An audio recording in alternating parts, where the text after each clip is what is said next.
you're equating some minor inconveniences in your privileged life to Why would you assume my life is privileged? unsupported... But why would you assume my life is privileged, though? I mean, I don't say that about you. Why would you assume my life is privileged? I'm privileged. Okay, that's fine, but why would you assume my life is privileged? For one, you're a man.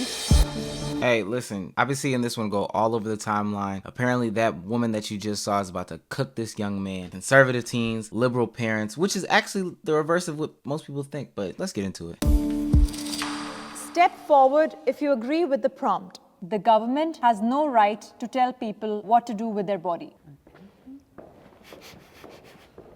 Vaccines.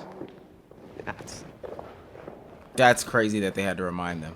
Yeah, I don't think the government has the right to tell you what you want to do with your... step back, sorry. Okay, I stood here because of vaccines, but I know a lot of you guys probably looking at me like, oh, what about abortion? Now, the thing is, when it comes to abortion, two bodies are involved. It's the woman and it's the fetus. The fetus has a heartbeat, it has DNA. It should have rights. When? Life begins at conception. That's not when the heart's there. Heartbeat starts at 4 weeks. It's not just a clump of cells, it is life. At 21 weeks, it can live outside of the womb. Abortion ends with murder and death. Over 90% of abortions happen within the first 10 weeks. That's still, I think that's not acceptable. But they still have the potential of having life, though. The mortality rate of a fetus getting aborted is 100%. It's gonna die when it's aborted. And you're very lucky you'll never have to experience what it's like to have to make that choice. What if I become a father and, you know, the woman who I got pregnant wants to have an abortion? I'm pro-choice, just in case y'all didn't know. You're not pro-choice, you probably should get off my side of YouTube. But yeah, I ain't gonna lie, if she has an abortion, you're not a father. I don't know how that works. That doesn't work like that. You would have a discussion with your partner then and decide what you're going to do and be glad that you have a choice to even discuss with that partner. Unfortunately, human nature, if you take away the option or the right to do that, then they'll find it another way. And it will be unsafe. Would you support the mom in that scenario? If the mom had an abortion or the mom went... No, if she gave birth. Oh, of course. I would support her. I'd say what you do is a good thing. And No. Support her financially for the rest of her life or for the rest of the baby's life. Are you talking about, like, what do you mean me support her? Like, as a citizen or? What? Why are you so confused? Are you gonna support her financially throughout the rest of at least the baby's life? What are you talking about? How is this a hard question? Somebody has a baby. We do have child support and it comes from taxpayer money. There's foster care, there's adoption, there's mothers waiting. Those systems are very broken and people all the time are trying to stop funding for programs like that. Now, I want to ask you guys, do you support vaccine mandates? Yes. So I mean, Wait a minute. Child support? He talked about different welfare systems and all these things like that. Can he just not simply say, yeah, I would support the child? Come on now. Ford said the government shouldn't tell you what to do with your body, though. Why would you support? My issue is that I believe that the government should not be able to tell me what to do with my body, but I have to accept the consequences for the choices that I make with my body. The vaccines, for instance, I absolutely felt that everyone should get vaccinated. Why? Because this was a pandemic. But if you don't want to, I don't think the government should have to tell you that you have to. But you then have to suffer the consequences of your choices, which means you cannot patronize certain places. You can't put other people at risk. I know you're saying they're doing it to protect us, but the coronavirus has, I think, a survival rate almost 98%, 99%, and we're mandating these vaccines. Why are we not mandating the flu? What's frightening to me is that you're equating some minor inconveniences in your privileged life to Why would you assume my life is privileged? Unsupported... But why would you assume my life is privileged, though? You don't know my life. I mean, I don't say that about you. Why would you assume my life is privileged? I'm privileged. Okay, that's fine, but why would you assume my life is privileged? For one, you're a man. You know, most people commit suicide are men. Most people who work... This guy has already come out. It's only 3 minutes, 4 minutes into this video, and this is a rather long video. He's already come off ignorant as hell. I'm not gonna lie to you. You're privileged because you live in America. You're privileged because you're a man. You're privileged because of so many other reasons that you don't even understand. I know you have access to different means like wealth and stuff like that because you're even on a program like this. The clothes that you're wearing right now lets me know stuff like that. This kid is actually very, very lost, and it's actually very, very scary that there's somebody out there thinking like this at such a young age. You would think that as time goes on, the youth would progress in a positive manner, but the fact that this kid is sitting here speaking like this is very scary. Most people fighting war are men. And who set that system up? Men. I'm going to ask the disagreeers to step forward. Well, I think I give a unique perspective on this because I actually do agree with the vaccine mandate. I think COVID was just a huge disaster, and I think it could have ended a lot sooner if things were more organized. Definitely. As far as whether the government should intervene on people's bodies, I think there are a lot of instances where the government should. One, to protect the society in general, especially in cases such as a pandemic where the disease could literally wipe out cities. In other instances as well, such as drug use, I think the government should intervene devastating because when you have a society that's addicted to opioids or crack, it spreads like wildfire. And I've seen it firsthand. And it's very difficult to control without the help of government. Now, on the topic of abortion, that one's, very complex. And in general, I always want to favor a woman's right to choose. But I think there's also a very fundamental question that both of you brought up is at what point is a fetus a human or a person? Let's say a child is 8 months in the womb, and at that point, the baby has a heart, the baby has a brain, has legs, has arms. Do you think it's okay for that to be terminated, in your Nobody opinion? is doing that, and nobody is having Set the record abortions straight, mama. with viable fetuses unless it is a medical emergency that will kill the baby and the mother. My name is Ben. I'm a business consultant for a telecom company, and I'm a liberal dad. When it comes to the abortion issue, I am not exactly sure where I stand. I am not pro-choice or pro-life. My name is Dawn. I'm a regional sales manager for a dialysis company as well as a therapist, and I'm a liberal parent. As far as my views on abortion, to be honest, it just makes me very sad. I can't believe that we are moving backwards by taking people's rights away to choose what's happening to their body. That's facts. Not being an LGBTQ plus ally makes someone a bad person. Let me get some of my stances on these as before they go, first and foremost. Not being an LGBTQ plus ally makes you a bad person. If you're not an ally, you're an enemy. I think that's the only two options in this equation. At that point, what are you? An enemy is what? It's strong, It's isn't it? It's a little it's a strong. general way. I would question someone's empathy. That's it. And their awareness of the other people around them, Facts, because I facts, guarantee facts, you facts. know someone that's Absolutely. LGBTQ. And their environment. Right. Facts. Discussing the validity of the existence of other human beings isn't a political issue. That's like It's there. whether you there's like it something or not. wrong with you Yes. if you no, trans people don't exist. Obviously they do. I would like to think that it's a safer world Yes. to be LGBTQ, but that Yes. would be naive. Of course. People are Facts. getting murdered for being trans, you know? yes. And they got the stats down there. I've got them gay. blocked. It's scary. I'm going to link I the have 3 video kids. down in the bio. I have 3 boys. description, I'm sorry. One of them is trans. I worry that, for however progressive a new generation seems, that, I have to think about, will there be violence done? Which, every parent worries about violence. That's part of the gig of being a parent. Yes. And I've got a new layer.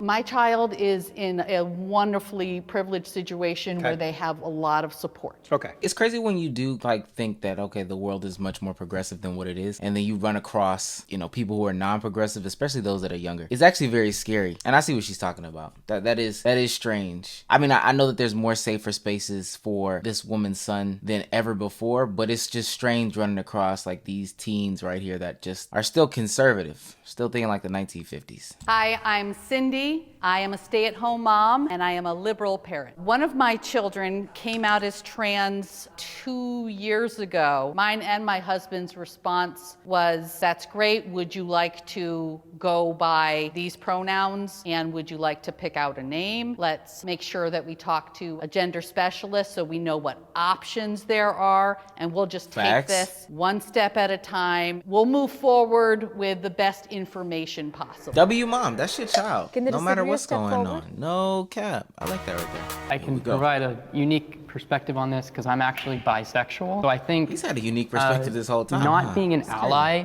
as long as you're not harming people, you're not harassing people, you're not posting on social media that these people suck, then I don't think you're a bad person for that. As a Christian, I don't think that being LGBTQ aligns with God's view of the family. It doesn't mean that I will disrespect them in any way. I just think that it's a sin. As far as your faith is concerned, what would happen if your child came out to you that they were gay, bisexual, trans? I think that if the sin is not practiced upon, it's not a problem. It can be dealt with, especially with transitioning. It usually comes from mental problems like depression, anxiety, all those things. So you think they can be kind of taught to not be gay? Where's she getting this from? Where's she getting that transgender is a mental issue and that it comes from depression and anxiety and stuff like that? Who be giving you the facts and the stats? You support conversion therapy? The gay or what? No, I don't think that we can convert anyone into doing like- anything. I would not like ostracize how they be my child, jumping but I in. would not support it. Just like I don't support any sin.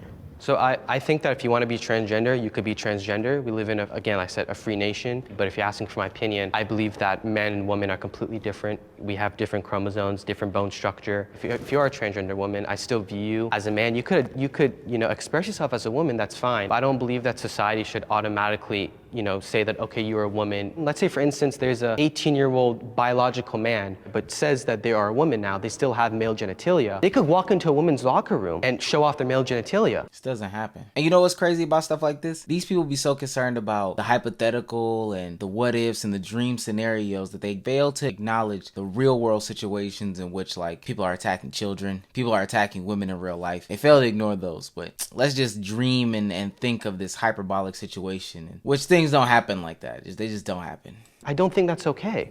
That's not happening. It is happening though. Is it really happening? That is literally transphobia. transphobia. It's rare though, but and not even a trans. It could just be a creepy guy, like pretending to be. Yes, creepy guys are. I'm in much more danger in a women's restroom from a cisgender, straight, creepy guy I know, but than I am a trans gives person. them the excuse. You know, that's what I'm trying to say. So do you support gender-neutral bathrooms, like women and men Yes. can go into the same bathroom? Do you think that could increase the chances of rape or assault? They already exist. It's interesting that men are only Facts. concerned about this rape in the bathroom when we're having a conversation about trans folk. But gender-neutral bathrooms just stem from this idea, though. No, this idea that rape is going to suddenly go on the rise because of gender-neutral bathrooms stems from transphobia. I don't understand. Again, they just don't acknowledge that this actually happens currently, and they don't address the things that happen there. You go to church, you don't talk about the different things that happen in your church. Why didn't you look at the young lady right here that's Christian woman in her God and her faith and stuff like that, and talk about, the rap that goes on in the church and stuff like that? Why didn't you talk about that? I'm Eden, I'm 16 years old, and I'm on the conservative teen side. I think that transitioning does more harm than good, and I think that we are born in the body that we're given, and we should stay that way. God has created us in his image, and I don't think we should change the way we are. Then why do you look like Owning Kendall Jenner? a gun No, let me stop. is a basic human right. I guess so. What? I absolutely hate hearing about school shootings on the news and just shootings in general. It's horrible. This isn't like A basic human right. I don't know about owning a gun as a basic human right. Guns don't even exist in like that. A basic human right is a stretch. Spider-Man's not going to save people. People have the right to protect themselves. A lot of mass shooters target gun-free zones because they know there's not going to be a person who's going to fight against them or shoot them back. There's a lot of mass shootings at schools, and that's because schools have gun-free zones. I view owning a gun as a right to defend myself. You look at countries that have banned guns in the past, the USSR, Nazi Germany, you look at China under Mao Zedong, they strip their citizens of arms so they could oppress them. What about the And current I think countries the that reason don't why have our founding guns? fathers enshrined the Second Amendment is because they wanted us to protect ourselves against tyrannical government and to protect ourselves against danger around us too. I think, you might be reaching again there, buddy. What the founding fathers were worried about were the British that were currently like occupying the U.S., the 13 colonies and stuff like that, and having the ability to protect yourself right then and there. That was a real tyrannical government having control over the land over here. But we don't live in a state like that today. That's not why you have a gun. That's not why anybody in here that's preaching owning a gun has a gun. That's just not the case right there. Why didn't you also acknowledge the current countries today that don't have guns or they have really strict gun policies that are doing just fine? I think that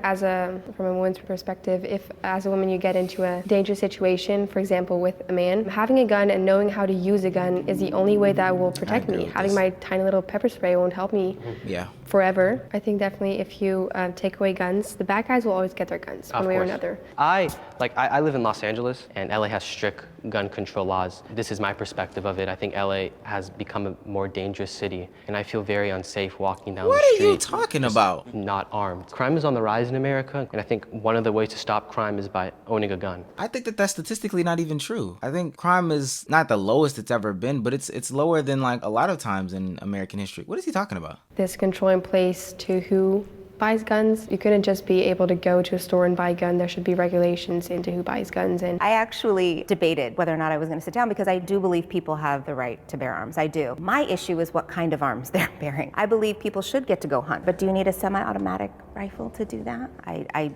I'll tell you personally, I'm afraid of guns personally myself, but I just think there need to be stricter regulations with it. But the majority of people who die by gunshot are women in a domestic violence situation. So mass shootings definitely don't want automatic rifles, against that. Nobody needs them, but the most dangerous gun is the one in your home. I do want to ask you a question. Do you think that women should have the right to bear arms to protect themselves against? Yeah, I'm not against the right to own guns. The prompt was, do you think owning a gun is a human right? Yeah, that's the one. And I don't agree with that. Yeah, that's what in my perspective, I grew up in a gun-riddled neighborhood. I myself am a gun owner now because of the fact that I had to create some type of means of self-defense. So why did you disagree? I disagree because I would prefer not to be. I think it's not a human right as much as almost a necessity for a lot of people. And not everyone. There's a lot of neighborhoods that are very safe, but even in a safe neighborhood, you can be robbed, you can be killed. I've been stuck up several times with a gun to my face, and all I could think of is, man, if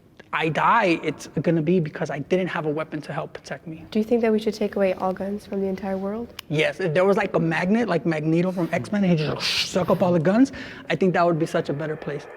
That's facts. My political opinions have hurt my relationships with friends and family. I can answer this one. Yeah, definitely, for sure. Yeah, my political opinions have. Honestly, I'm quick to cut somebody off just because they don't agree with me over, like, again, like the woman said, what's deemed as political, but it's probably like just like being an empath or something like that, or just being tolerant of people's beliefs or different things like that. But they deem it political. So I cut people off for stuff like that all the time. Hey, it is what it is. It be like that sometimes. He dresses nasty. I don't like the way he dresses. During 2020, when America got really like politically intense, and my teacher, she was very politically active, and she wanted us to speak our voices. And they found I was conservative, and they said, "Okay, you're completely going against what we believe. Like the whole school is very liberal." And I guess they just kind of pushed me away. Did you feel like you would get You're unapproachable bullied? though. I ain't gonna lie to you. I'll just get looks. Some people come up and say, "You're a racist," or "You're xenophobic." They would tell me, "Oh, do you support Trump?" But I just brushed it off. I told them, "Hey, I respect that you think like this. Please respect me." I think that is, whether or not we have the same ideas, I think that is still an admirable quality. Yeah. Despite getting looks or feeling like maybe you don't belong, that you have your convictions. Yeah. So I can respect that you're convicted. Yeah. No, she don't mess with Being him at all. liberal, we think of the right as being stuck in the sand. It's interesting to hear that liberals were not having his right opinion. I think that everyone should have their opinion. Well, I think we're talking about issues that aren't a matter of opinion, but a matter of your morality. That statement right there, that's what I was talking about earlier. The issue of morality versus like, do you believe that taxes should increase based off of X, Y, and Z? That's a political opinion in me. What I'm talking about right here is not a matter of like, oh, I'm Democrat, I'm Republican. What I seem to lose people more over is morality. And I think that that's what they're going through right now. Like all of them, to be honest with you. I've had to personally block a few people on Facebook, family members. Oh, wow. Mostly men that are married to the women in my family. I'm like, hey, this conversation is really getting personal and hurtful. And if you carry on this way, I'm going to have to block you. Were they harassing you? I feel very harassed. Yeah, I'm belittled. Were you ostracized, or was there someone that you... I think on my end, it was myself. I understand people have different beliefs, and I respect that. And I think it's good for everyone to share their beliefs. That's the way we progress. But I think when people become ignorant or offensive consistently without any type of evidence or any type of backup behind that, that's the point where I say, you know what, I probably shouldn't be friends with you because you may smile in my face, but behind my back, you have a different sentiment. That's what I agree with right there. That's what my life has been true, to be honest with you. I haven't lost any relationships because me and my friends don't really dive into politics. We kind of just play video games and talk about comics together. I think if you lose a relationship over politics, that's kind of sad. Unfortunately, it's a part of growing up. Yeah, for sure. Hopefully you won't lose any friends, but usually as you get older, start to see those divides a little clearer. I mean, you guys are sometimes. older than us. Was it like this going back 20 years ago? Politics has changed so much, and I think you touched on it, that now it's being associated, policy is being associated with ethics. I haven't lost any friendships or relationships because I won't allow that to happen. I believe that the majority of us, probably about 80%, are in the middle with varying degrees. And there are those people who are very, very conservative, very, very ultra-liberal, who are the outliers. But I think it's subtle. Where you have somebody that you meet with on a regular basis, you talk with them, you have a good time. If topics get brought up, and it's a oh, okay. you're one of those. They don't tell you that to your face, but it's kind of subtle. And also, I think with the prevalence of social media, people's opinions are a lot more out there. I never understood why anyone posted political opinions on social media. I think it's just annoying. Well, I have 3 kids. They know more about politics than I did when I was voting age. It's annoying, yeah.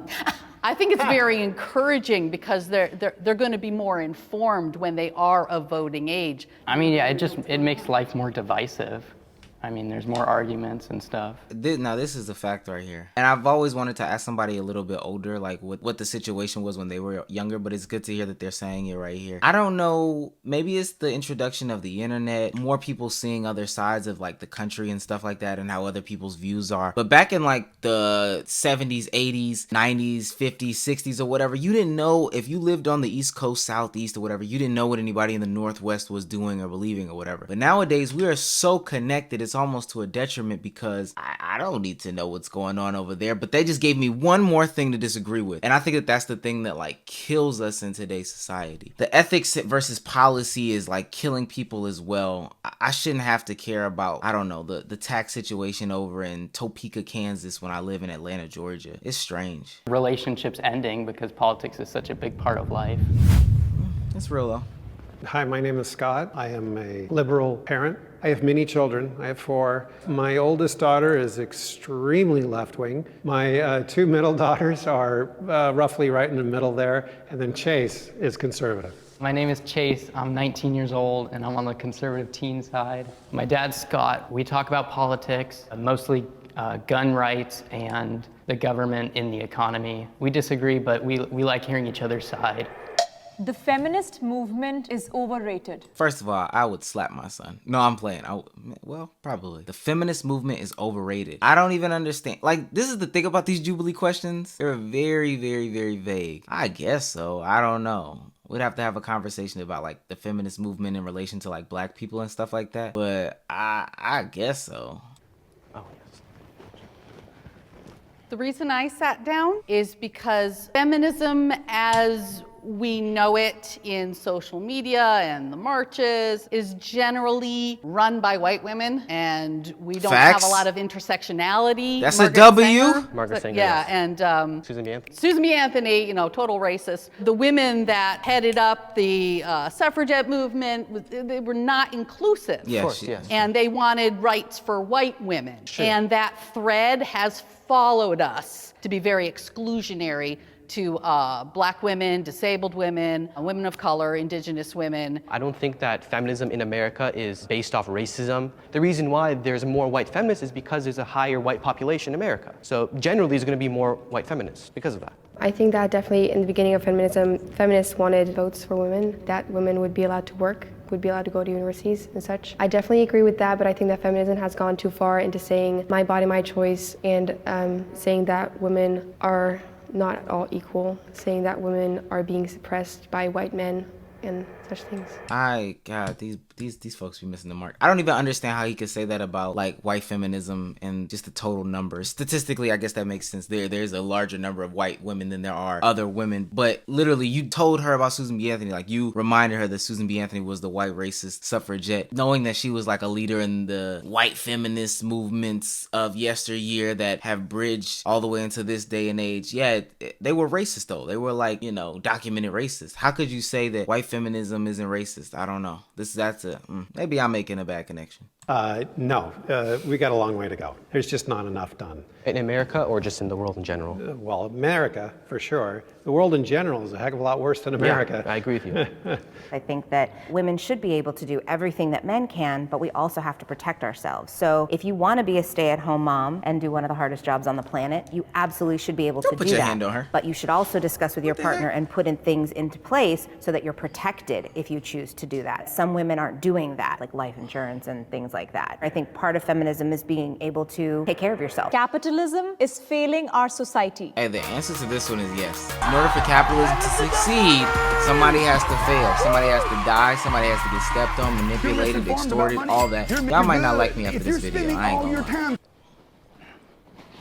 This system that just values production, consumerism, production, consumerism, until you die, doesn't work for anybody but a very, very, very small percentage of billionaires. It's all baloney. The system is rigged to keep workers working, and the rich just keep getting richer. Well, Yeah, I think there could be some good in capitalism, which is like the innovation part of it.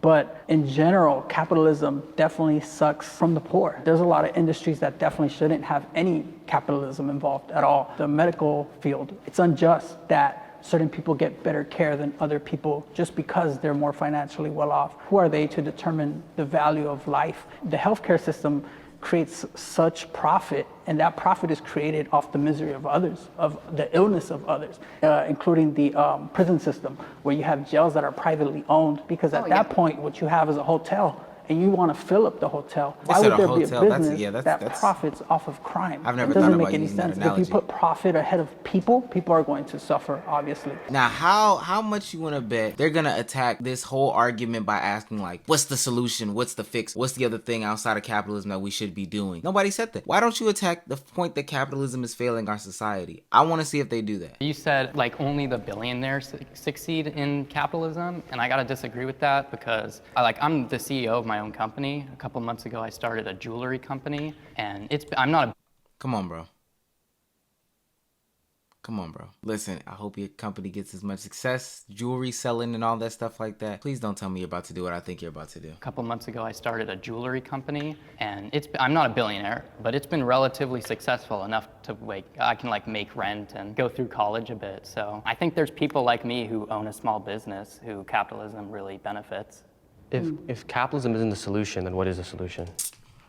I knew it wasn't gonna take long for him to do it. I knew he of all people was gonna do it. Do you want to hear it? Socialism? Socialism. So the problem with democratic socialism, I mean, you talk about how capitalism hurts the middle class, but in reality, if democratic socialism was tried, the middle class are going to be paying way more taxes, not just the rich. See, the rich don't pay taxes because they don't work. They make money off assets. The middle class, they work. And because they're working, they're going to pay more taxes. Look at that guy's face back there. Nobody asked for this breakdown and its science behind what it is. People understand what it is. You're about to just give a bunch of baloney. I hate that they attack this as opposed to addressing what capitalism is and what it does not do properly. Nobody thinks that capitalism is perfect. I think they don't. Nobody thinks that socialism is perfect. Nobody thinks that, just address what capitalism does bad in this scenario. Under a proposal like Bernie Sanders or, I don't know, AOC or Ilhan Omar. I personally am okay with paying higher taxes. I would love people who make billions of dollars to pay their fair share of taxes, but increased taxes for a better situation for people overall, that is exactly what I stand for. That sounds fine to I'm me. not sure that socialism is the answer. Yugoslavia before World War II did okay, but they didn't do all that great, and they were taken over quite quickly. What I'm thinking is capitalism, although is not the best solution, is one of the best solutions for a democratic society. Think about socialism, you think about wealth distribution. And then money becomes a very big role too, because the ones that have less money become envious of those that have more money. And then money is it becomes a god because you don't want anyone else to have that money but yourself. And if you, for example, look at the Scandinavian countries, they have a capitalistic market, but they have a socialist wealth distribution. And that's why it works over there. And I personally come from Europe, so I have seen that. So you think that works? I personally don't think that works. I think it takes a lot of money from the rich and from the middle class. What the fuck? Why does that matter? What did she say? I don't even think she said anything relevant, to be honest with you. What did she say? My name is Nathan. I'm 18 years old. I would like to ask the other side if they believe America is the greatest country in the world. If they disagree with that, I want to know what country they believe is better than America. I do believe it's a blessing and it's a privilege to live in a country that gives you the liberty and freedom and to express who you are. That's funny that you just said this, because earlier you just said, why would you say my life is privileged? But you think it's a privilege to live in America. So therefore you would say that your life is privileged. The American dream is dead. Sure. It's never existed for a lot of people, so that's not the best question, but yeah, sure, it's dead. I gotta say, I disagree with the phrase American dream, American dream.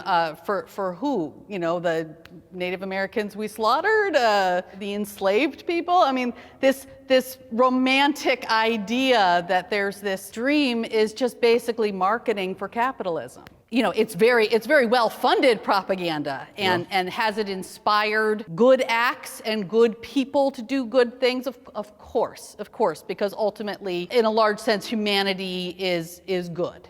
But this idea of the American dream, I think the fantasy of it is being torn apart a little bit. And I think that's actually exciting because it opens up room for something better, something more inclusive to grow. She be staying at home reading books. I think the phrase is kind of corny, but the idea that someone's like building themselves up in capitalism, I feel like that I kind of have done that a bit with my business, so I don't think it's dead. I do think the American dream is dying though. You know, the American dream now is not the same as it was 30 years ago. Have a family, buy a home, have a great job, and now it's very difficult to buy a home. Income has not increased compared to the price of a house. You know, I do think it's dying though, but I don't think it's completely dead because there's a lot of immigrants who are still trying to come to America. America does have the highest immigrant population. 14% of our population are immigrants. We have a lot of people on our southern border, and I think they all want to come to America. Yeah, I think the American dream still exists, and I can speak firsthand because my family came from a third world country. But so does the American nightmare. The people suffering not just here, but also around the world due to policies, due to exploitation, due to colonization. You know what? I had to pause it real quick. The dude that owns the little business, he's got to stop equating his small success to like the big idea, the overarching point that capitalism is. Yo, you are a cog in the machine, and I'm glad that you're able to make some money, like $2,000 a month or whatever, to see you through college, a couple $100s a month or whatever. However, you are not what they're talking about when they're talking about capitalism. I promise you're not. You're talking about Nike having sweatshops over in China in order to make sneakers. You're not what they're talking about. A lot of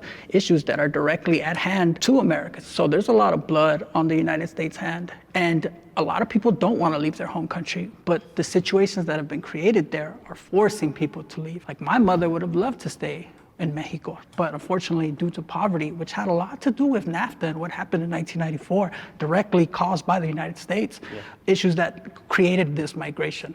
So is it a better opportunity here? Yes, my people come here and we send our money back to our ancestors. Would we just like to stay where we're from? Yeah, that would be a much better option. You know, it's crazy. The ones that are preaching capitalism and the American dream and all this other stuff completely forget about what he just talked about. Imperialism is killing people. And they're talking about these other places being third world countries and places that they want to migrate from and it come to America and X, Y, and Z. America's over there killing these places, making these places quote unquote worse places to live, and therefore they want to come here. Imperialism. Focus on imperialism and learn how America's to blame in a lot of these situations. As an immigrant myself, I definitely think that the American dream still exists. We long for the opportunities that people have here in America, for the job opportunities that people have, the innovations that are available in this free market economy, this capitalist country.